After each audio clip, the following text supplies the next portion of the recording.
retrospectiva, começando aqui pelo Sérgio Cabral. Então vamos lá. Esse meu erro de postura, né, de apego a poder, a dinheiro, a tudo isso, né, isso é um vício. Pronto. Vou chamar do Joesley também, a gente Tá explicado o caso Sérgio Cabral. Muito bem. Joesley. Duas fases. Teve a fase do presidente Lula, depois a fase do presidente Dilma. Na fase do presidente Lula, chegou acho que nos 80 milhões de dólares. Depois na Dilma chegou nos 70. Ou ao contrário, 70 na do Lula, 80 no da Dilma. Na mesma conta? Eu abri duas contas, tudo conta minha. Mas você já tinha quanto ou abriu especificamente para deixar o dinheiro do Guido lá?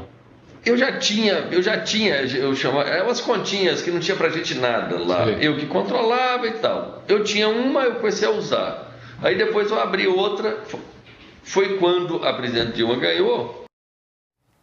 Produção preparada aqui, Augusto, temos Antônio Palocci. Maravilha, agora é bom destacar só o seguinte, são continhas, né? Continhas, 70 milhão, como ele fala, de dólares. Mas é uma continha. A ladruagem operou nesse nível. Vamos lá. O presidente Lula também começou só olhando campanha. Já no fim do seu primeiro mandato, muita coisa pessoal ele tinha pedido para ele, em termos de dinheiro que eu pessoalmente levei e entreguei para ele.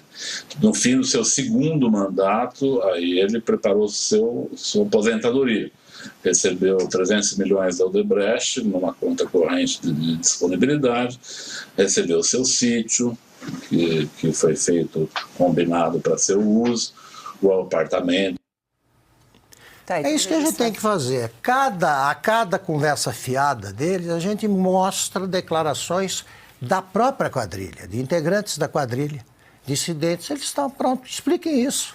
Lembrando que eram delações que ocorriam sem coação, sem pressão, na presença de advogado, gravado. Na primeira instância, ou seja, respeitando o direito de defesa do acusado. Duplo grau de jurisdição. Isso, e claro que eles falaram ali, eles tinham que provar mais evidências. Além da declaração, eles tinham que dar outras provas, senão não recebia o benefício da colaboração ou delação premiada.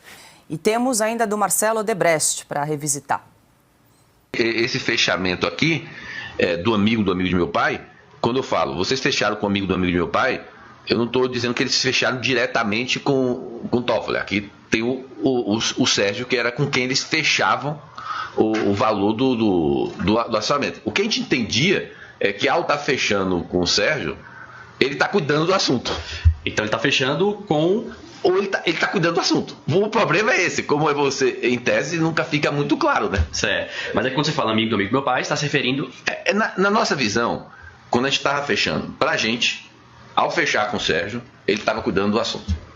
Do amigo do meu pai. Que é o Toffoli, entendeu?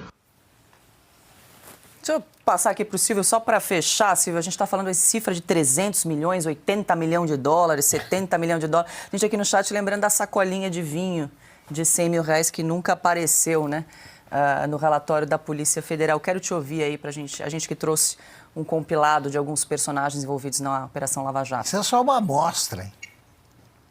Eu adoro acompanhar esses filmes, porque essa é a história real e não a história que a imprensa velha hoje tenta contar e não a história que o Supremo Tribunal Federal tenta contar. Não, essa é a história real, são réus confessos. Por exemplo, ali estava o Sérgio Cabral diante do juiz Marcelo Bretas, por exemplo, quando ele diz que ele tem o vício de roubar. Marcelo Bretas hoje é um juiz afastado, foi punido, porque todos os juízes que trabalharam na Lava Jato, e no caso dele era uma ramificação no Rio de Janeiro, foram punidos. A figura do Antônio Palocci falando, não, porque já no final do segundo mandato, a ideia era assegurar a aposentadoria do Lula. E o Piotr traz um dado muito interessante, porque ele diz assim, olha, ele estava sendo ouvido em primeira instância. E o vídeo, se vocês pegarem ele novamente, vocês vão ver que é um vídeo da Procuradoria-Geral da República, mas um vídeo do Ministério Público. Então, havia a chancela do Ministério Público. Hoje, a gente assiste o inquérito 4781 que foi prorrogado, Paulo, que comentamos tanto ontem por mais 180 dias, que foi aberto de ofício sem a provocação do Ministério Público, ou seja, à margem da Constituição. Aí não, aí é a força-tarefa do Ministério Público presente, coisa que não acontece hoje. Então, são outros tempos. E esse pessoal ainda tem a cara de pau, como o Lula, de dizer que não teve direito à defesa, não teve presunção de inocência. Todos tiveram. Lembrando que essa fala do Marcelo Odebrecht, e aqui finalizo, ela é muito posterior àquela que foi a grande fase da Lava Jato, em novembro de 2014, que é a juízo final. É a 7ª fase da Lava Jato, se eu não falhar aqui. É quando os empreiteiros todos são presos. A Polícia Federal bate a porta deles, todos eles são presos, e Curitiba assiste, pela primeira vez na história, a um congestionamento de jatinhos, porque cada um foi com o seu próprio jatinho prestar depoimento, achando que ia voltar para casa. E todos ficaram lá. E aí as esposas que foram acompanhar, foram ao shopping enquanto eles estavam prestando depoimento, e entenderam que eles estavam presos e voltaram com travesseiro com pena de ganso, chocolate belga, e aí essa cena é inclusive descrita com perfeição num filme, Polícia Federal, a lei é para todos. Mas acho que tudo isso é passado, né? O Brasil não viveu nada disso, segundo o Supremo Tribunal Federal.